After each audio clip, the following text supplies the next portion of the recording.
Good day, everybody. It's already August 2nd, 2025. Hard to believe.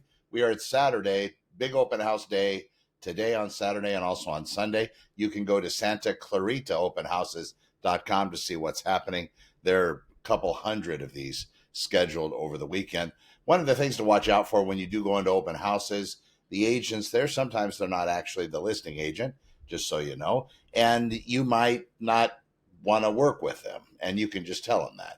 You can say, I already have my own agent. If they want you to sign in on something, again, that's totally your call. I've never seen a case where an agent prohibited somebody coming into an open house.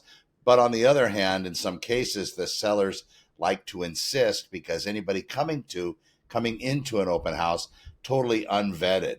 And what that means from a seller's perspective is anybody could come in, and having my law enforcement background, I have known of individuals and cases of people casing open houses, actually coming in, seeing what the sellers have, and then basically after the open house coming back at some particular period of time and maybe thieving the property or other things.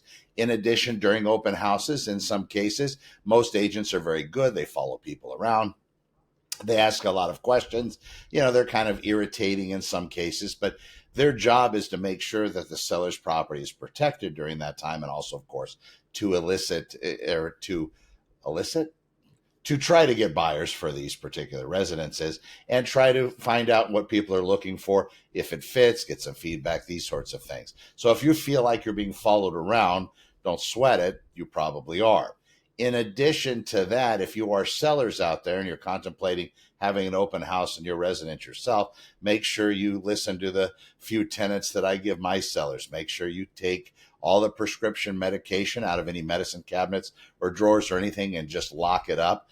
Put it behind closed doors, make it difficult to get to, and that includes any other kinds of medications. If you have a change bucket or a change jar or a change shelf or whatever it may be, make sure you remove all that. Again, coins, would somebody steal them? You just never know. Kids, a lot of times, they'll come in and they'll see quarters and money and maybe take them when the parents aren't looking.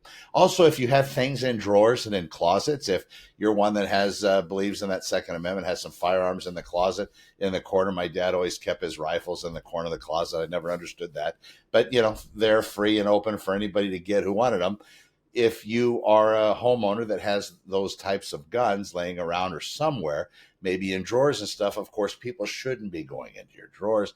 People shouldn't be looking into your dresser, but it's a very odd thing. In many cases, I've heard things opening that I never thought should have been open, but I've already given my sellers the rundown, so there was nothing that was at risk.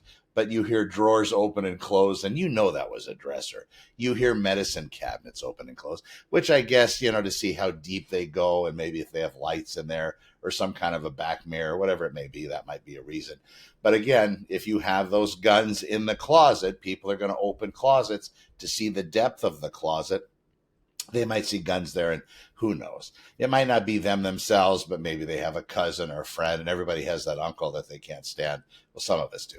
And, they know that they'll rip people off, and you happen to mention, oh, yeah, I went over to this open house today. And, boy, that guy had quite an arsenal. You'd think he'd have a safe. And then all of a sudden, he tells a friend, and then 6 degrees of separation later, the owner's getting ripped off.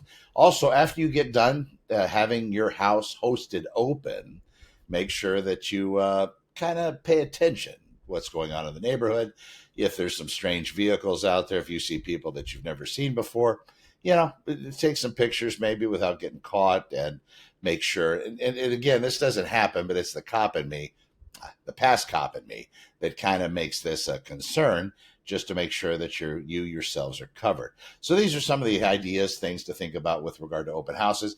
Right now, open houses do a fantastic job at getting people more familiar with properties, because right now, because of that lawsuit that we had, it does require a contract for a buyer to look at a house with a buyer's agent, even if it happens to be the selling agent of that particular property or the listing agent. A contract is necessary, and a lot of buyers, they don't want to do that. They just feel it's funny to sign something like that, especially when the historical record hasn't been the case.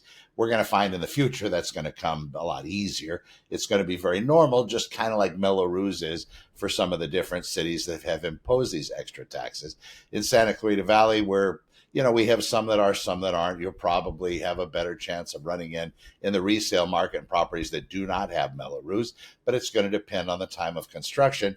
The newer ones, a lot of them are going to carry them, but that's going to depend on the builder. Some of the builders take it upon themselves, as they did in the old days, before the Mellow and Ruse was something that started. They pay it off. So, and you might run into these particular builders. I know Toll Brothers is famously good for that. I don't know if that's going to change in the future, but a lot of times they get the Melrose paid off so that the individual homeowners don't have to pay that extra tax. And that tax, if you do the numbers, I'm sure it does a lot more than pay for just the items it says it does, at least over time.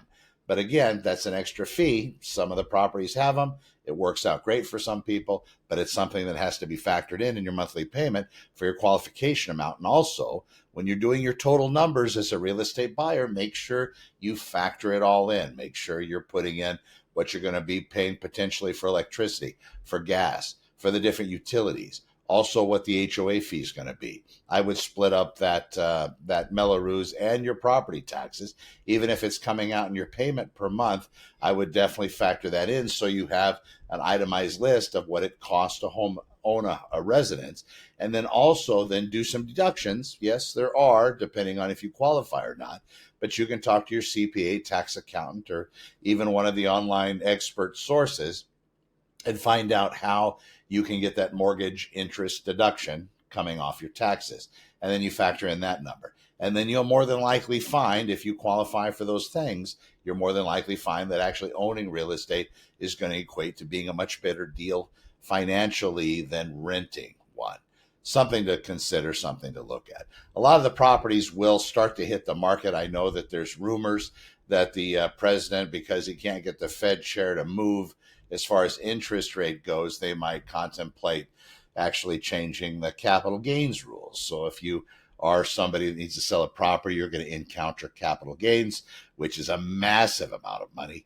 That maybe that should be waived. And if that happens, that will definitely spear off a lot of real estate activity. A lot of people starting to sell properties because of the capital gains waiver.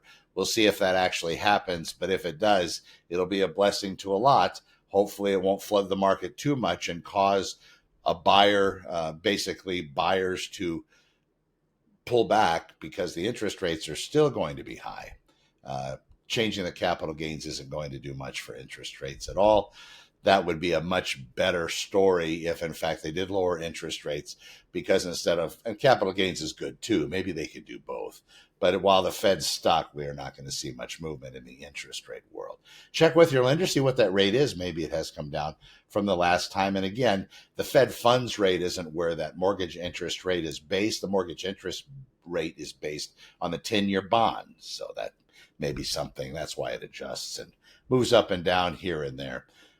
Watch out for yourselves. I'm Connor with Honor. Go to SantaClaritaOpenHouses.com. Also, of the 805 active listings on the market for sale, there are 15 that are coming soon. If you don't have access to the coming soon listings, you can go to SantaClaritaComingSoon.com. You'll land on that page. There's a form, and you'll be able to fill it out, and I will get you those coming soon listings lickety split without an issue. I'm Connor with Honor. We'll see you in the next one. Thanks for watching.